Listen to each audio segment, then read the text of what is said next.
Hello friends, आप सब कैसे हैं। आई होप कि सब अच्छे होंगे। Welcome to SRCC channel. आज हम पांच जगत के अंतर्गत आने वाले सदस्य के बारे में पढ़ेंगे। इसका पहला सदस्य का मुनेरा था। इसका नेक्स्ट लेक्चर में पढ़ चुके हैं। अब ये सेकंड लेक्चर है, प्रोटिस्टा जगत के बारे में पढ़ेंगे। प्रोटिस्टा जगत के कुछ लक्षण हैं। प्रोटिस्टा जगत के लक्षण, पहला नंबर, प्रोटिस्टा जगत के सभी सदस्य एक कोशिक यूकैरियोटिक और प्रोटिस्टा के अंतर्गत रखे गए। जितने भी एक कोशिक और यूकैरियोटिक प्रोटिस्टा होते हैं उन सभी को प्रोटिस्टा के अंतर्गत ही रखा गया है, इसलिए इन्हें यूकैरियोटिक प्रोटिस्टा भी कहा जाता है। दूसरा लक्षण है, ये सभी प्रकाश संश्लेषी होते हैं, मतलब ये प्रकाश के द्वारा अपना भोजन बनाते हैं, इसलिए इन्हें प्रकाश संश्लेषी प्रोटिस्टा भी कहा जाता है। तीसरा लक्षण है, प्राथमिक रूप से प्रोटिस्टा के सदस्य जलीय होते हैं, मतलब कि प्रोटिस्टा के जो सदस्य होते हैं वो जलीय स्थानों पर पाए जाते हैं, जैसे हो गया तालाब, गर्म जल के झरने, समुद्र इत्यादि जगह में भी पाए जाते हैं, इसलिए इनके सदस्य जलीय होते हैं। चौथा नंबर, यूकैरियोटिक होने के कारण इनकी कोशिका में सुसंगठित केंद्रक एवं अन्य झिल्लीबद्ध कोशिकांग पाए जाते हैं। मतलब यूकैरियोटिक के जो सदस्य होते हैं मतलब जो प्रोटिस्टा जगत के सदस्य होते हैं यूकैरियोटिक होते हैं, इसलिए इनकी कोशिका में एक केंद्रक होता है। यूकैरियोटिक होने के कारण में एक केंद्रक और कोशिका पाई जाती हैं। पांचवा लक्षण है, कुछ प्रोटिस्टा में कसाव एवं पक्षमाप पाए जाते हैं, मतलब कि सभी प्रोटिस्टा में तो नहीं, लेकिन कुछ प्रोटिस्टा ऐसे होते हैं जिनमें कसाव और पक्षमाप भी पाए जाते हैं। छठवां लक्षण है, इनमें जनन तो अलैंगिक होता है, लेकिन कोशिका संलयन और युग्मनज बनने की विधि द्वारा भी इनमें कोशिका का विभाजन होता है, जिससे ये अपनी नए सदस्य बना लेते हैं। अब आगे क्लासिफिकेशन ऑफ किंगडम प्रोटिस्टा जगत का वर्गीकरण देखेंगे। इसके 4 सदस्य हैं। पहला नंबर है क्राइसोफाइट, दूसरा डाइनोफ्लैजिलेट, तीसरा यूग्लिनाइड, चौथा अपवर्ग कवक, पांचवा प्रोटोजोआ। पहला क्राइसोफाइट के बारे में देखेंगे। क्राइसोफाइट के अंतर्गत इस समूह के अंतर्गत डायटम तथा सुनहरे शैवाल आते हैं, मतलब डैस्मिड, सुनहरे शैवाल को डैस्मिड भी कहा जाता है। इसके अंतर्गत डैस्मिड और सुनहरे शैवाल आते हैं। दूसरा नंबर लक्षण है, ये स्वच्छ जलीय और लवणी, मतलब ये दोनों पर्यावरण में पाए जाते हैं, स्वच्छ जल और लवणी जल दोनों में, और ये अत्यंत सूक्ष्म होते हैं। क्राइसोफाइट के जो सदस्य होते हैं इस क्राइसोफाइट, ये बहुत सूक्ष्म होते हैं, इसलिए जलधारा के साथ आसानी से निश्चेष्ट रूप से बहते हैं। अगला लक्षण है, डायटम में जो कोशिका भित्ति होती है साबूदानी होती है, मतलब डायटम की कोशिका भित्ति साबूदानी की तरह होती है, जिसमें 2 कवच होते हैं। पहला कवच है सिलिका, जो बहुत कठोर होता है, जो कभी नष्ट होता नहीं है। और ये अगला लक्षण, मृत डायटम, मतलब जो क्राइसोफाइट के सदस्य हैं वो मृत डाइट में होते हैं, जो अपने परिवेश में वास स्थानों में कुछ अवशेष छोड़ जाते हैं, जिससे कुछ, अगर जैसे कोई भी वस्तु एक जगह रहती है तो कुछ अपने अवशेष छोड़ती है, ऐसे क्राइसोफाइट के सदस्य कुछ अपना अवशेष छोड़ जाते हैं वहाँ पे समुद्र में। तो करोड़ों वर्ष में वहाँ जमा हुए अवशेष का उपयोग हम तेल, सिरप और पॉलिश करने में निस्यंदन के रूप में करते हैं। मतलब उनका जो अवशेष होता है उसका प्रयोग मनुष्य सिरप बनाने में, पॉलिश करने में और तेलों के निस्यंदन में करते हैं। अब अगला देखेंगे डायनोफ्लैजिलेट। डायनोफ्लैजिलेट के जो जीवधारी होते हैं वो समुद्री एवं प्रकाश संश्लेषी होते हैं। ये डायनोफ्लैजिलेट के लक्षण है कि इनके जीवधारी हैं जो वो प्रकाश संश्लेषी एवं समुद्री होते हैं। दूसरा लक्षण, इनमें उपस्थित वर्णक के कारण, इनमें जो वर्णक उपस्थित होते हैं जिसके कारण लाल, भूरे तथा हरे और पीले दिखाई देते हैं। लाल, भूरे, हरे और पीले। तीसरा लक्षण है, इनमें भी कोशिका भित्ति पाई जाती है जो सेलुलोज की बनी होती है। इनमें सेलुलोज की बनी होती है जो कड़ी पट्टिका के रूप में होते हैं, इसलिए ये बहुत कठोर होते हैं और इनको भी नष्ट नहीं किया जा सकता है। अगला लक्षण है डायनोफ्लैजिलेट। अधिकतर जो डायनोफ्लैजिलेट होते हैं उनमें दो कसाब होते हैं, जिसमें एक लंबा होता है और दूसरा अनुप्रस्थ रूप से भित्ति पट्टिकाओं के बीच जुड़ा होता है। अनुप्रस्थ खांच के रूप में होते हैं।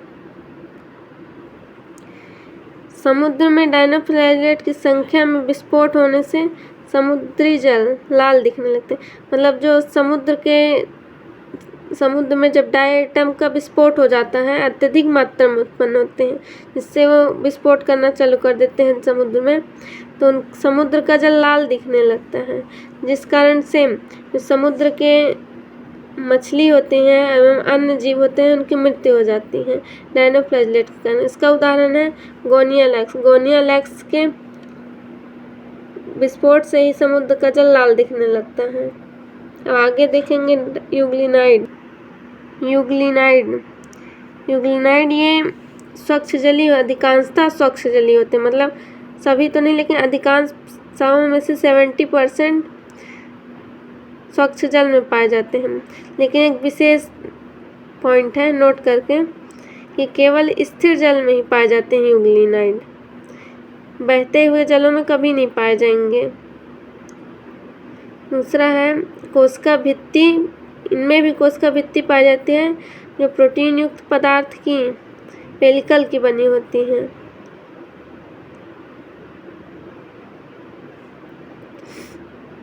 तीसरा है इनका शरीर, मतलब इनमें कोशिका भित्ति होने के कारण पेलिकल भी कठोर होता है, जिससे इनका शरीर लचीला होता है।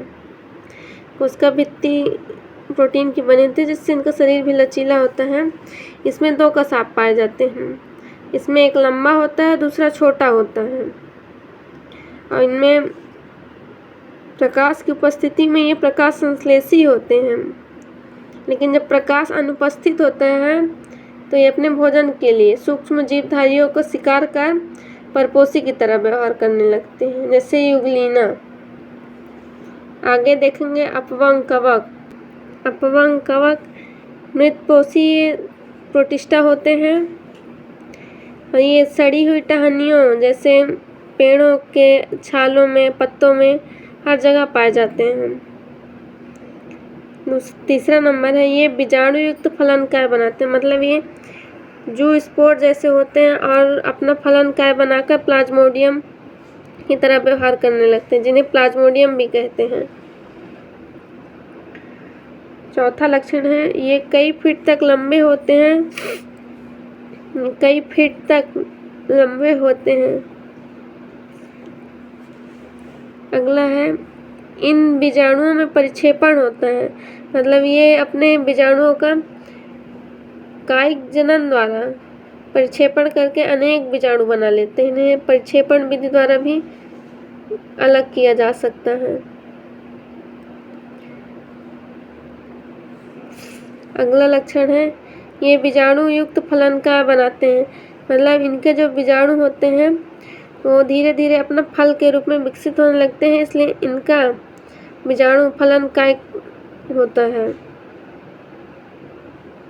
आगे देखेंगे प्रोटोजोआ। प्रोटोजोआ के जो सदस्य होते हैं वो परपोषी, परभक्षी अथवा परजीवी की तरह होते हैं। फिर इनमें जो ये प्राणी प्रोटोजोआ के पुरातन संबंधी होते हैं। मतलब पुराने समय से ये प्रोटोजोआ पाए जाते हैं। इनकी खोज पुराने समय से ही किया जा चुका था। अब देखेंगे प्रोटोजोआ का क्लासिफिकेशन ऑफ प्रोटोजोआ। प्रोटोजोआ को 4 भागों में बांटा गया है। पहला नंबर है अमीबी प्रोटोजोआ, दूसरा कसाभी प्रोटोजोआ, तीसरा नंबर पक्षमाभी प्रोटोजोआ, चौथा स्पोरोजोआ। अमाबी प्रोटोजोआ के बारे में पढ़ेंगे। ये जो अमाबी प्रोटोजोआ होते हैं ये स्वच्छ जल और समुद्री जल तथा मृदा में पाए जाते हैं।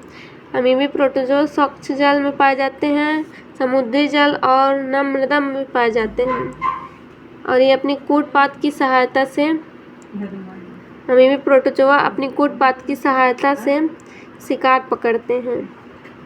जैसे उदाहरण हो गया एंटमीबी परजीवी।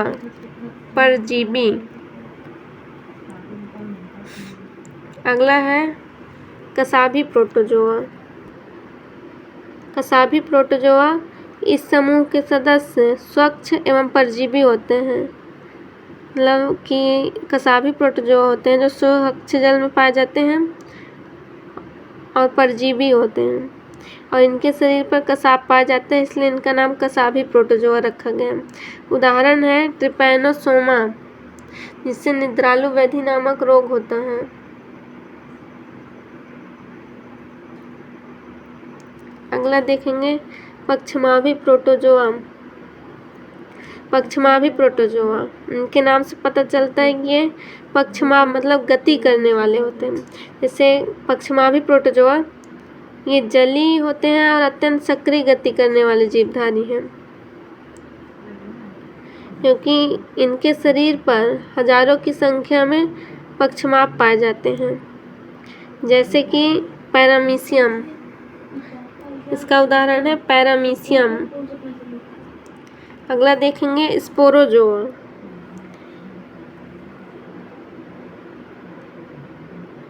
स्पोरोजोआ ये अपने आसपास जो मच्छर होते हैं वो सभी स्पोरोजोआ के अंतर्गत आते हैं। मतलब इस समूह में जो विविध जीवधारी आते हैं वो संक्रमण करने योग्य बीजाणु बनाते हैं। जैसे मच्छर हो गया, इसका उदाहरण प्लाज्मोडियम परजीवी, मलेरिया फैलाने वाला परजीवी है ये, जो संक्रमण करता है एक मनुष्य को काटता है और उससे परजीवी के रूप में, फिर अगर दूसरे मनुष्य को काटा तो दूसरे शरीर में चला जाता है और अपना प्लाज्मोडियम दूसरे के शरीर में फैलाता है, जिससे हमें मलेरिया हो जाता है।